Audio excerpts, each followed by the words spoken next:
As we enter 2023 together, I think that it is important to recognize how we got to where we are today.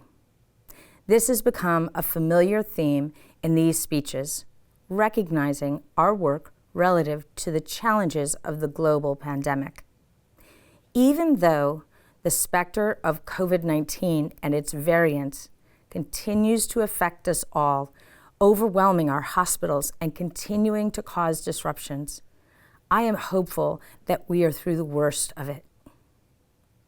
Throughout the worst of the pandemic, the state and federal governments undertook heroic and unprecedented support of our communities and our small businesses, our renters and residents, our hospitals and schools, as well as we all sought to adapt to the violently changing world. I want to pause here to recognize our federal delegation, Senators Warren and Markey, and Congressman Neal, for working through the pandemic to provide for our city. I also want to thank Governor Baker and Lieutenant Governor Polito for ably guiding the state forward in spite of the truly historic nature of the public health crisis we faced. Throughout the dynamic and harrowing years of the pandemic, our city workers, teachers, and employees addressed and adapted to the changing demands and requirements that we faced. I want to personally thank and recognize you all for your continued commitment to our students and to our city. The coming year again presents an opportunity caused by crisis. The incoming cliff effect when federal and state COVID dollars taper off, and there will be a gap in local funding. In advance of this, Easthampton is investing in capital projects that buttress human and physical infrastructure while building reserves to support these expanding services in our operating budget.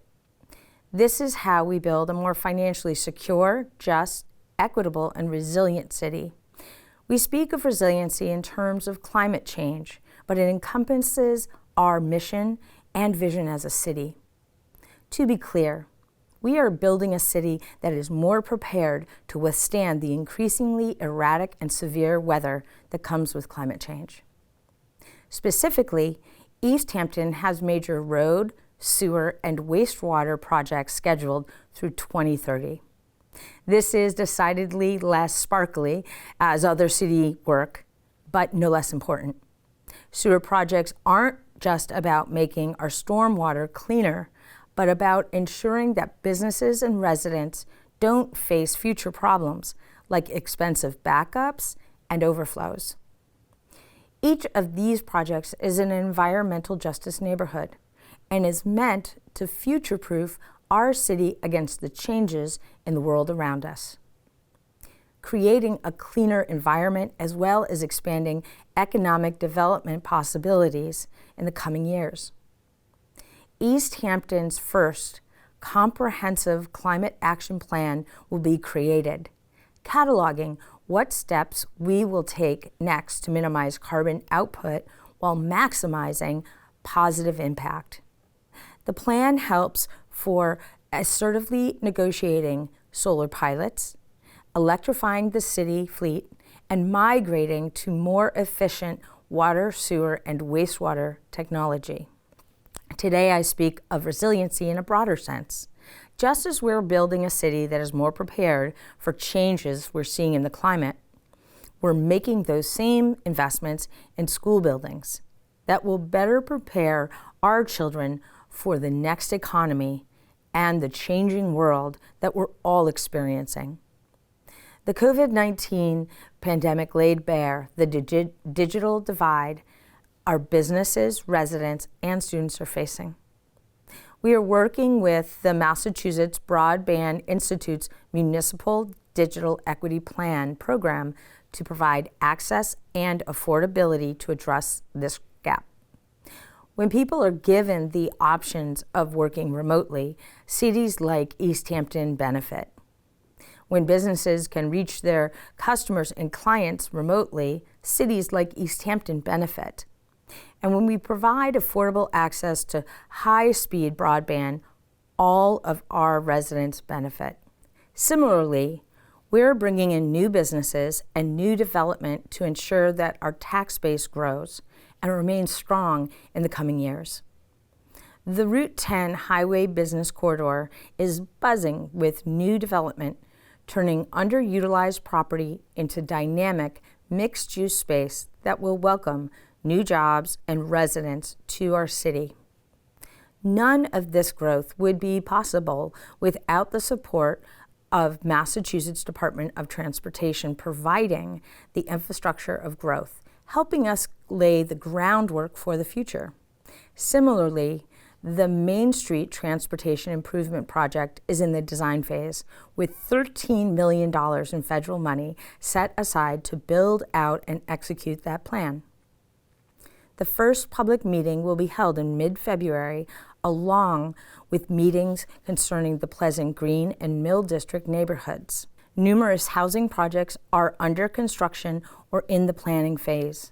Tasty Top, 19 Cottage Street, and so many other smaller projects are moving forward. These are projects that just 5 years ago seemed impossible. Slowly, we worked with developers to come in, compiled the capital stack, and these projects are now moving off the drawing board and onto the tax rolls. We do not just grow for the sake of growth, but for a more sustainable future. Denser housing uses fewer resources, are accordingly better for the environment, and ultimately contribute to our tax base more than single-family homes on a per-acre basis. By building density, we are creating a more environmentally and fiscally sustainable and resilient city. The Massachusetts LGBT Chamber of Commerce has chosen our city to open a regional office because they recognize the type of ecosystem we're building in Easthampton. Their presence in Easthampton signals there is a safe space to incubate where there was not in the past.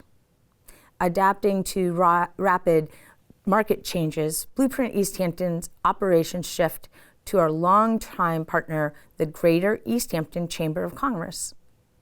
This partnership provides micro-business with support to expand and diversify, including English and Spanish curricula, local technical support, and co-working space.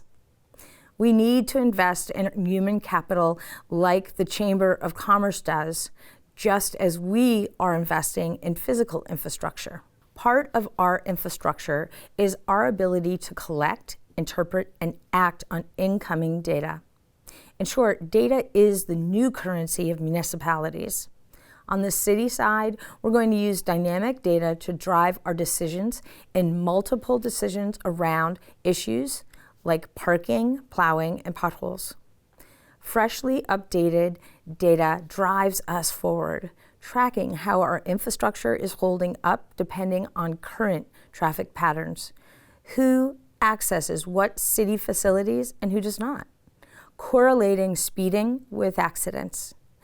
Data will drive Easthampton's decision for future investments, expenditures, and services.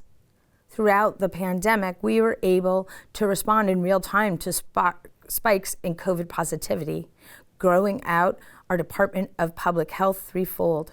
With that real-time success, we can continue to use data to provide improved and more timely, appropriate city services to address the needs of our residents. From a municipal planning viewpoint, 2023 brings the first coordinated review of our spending, division of labor, operations, and policies, starting with the internal workings of City Hall.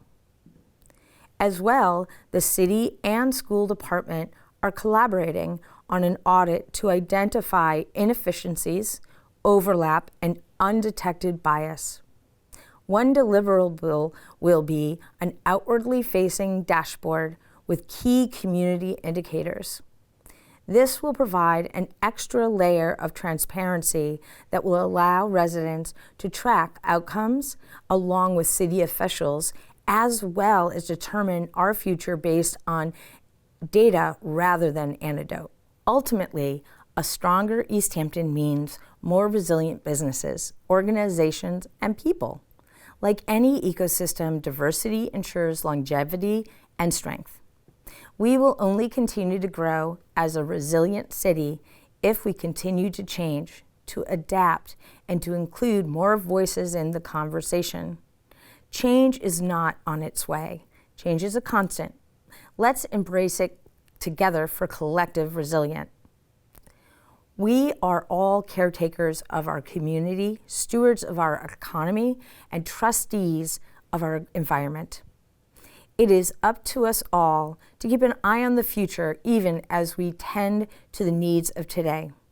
Together we can build a more just, compassionate, and resilient city for the future.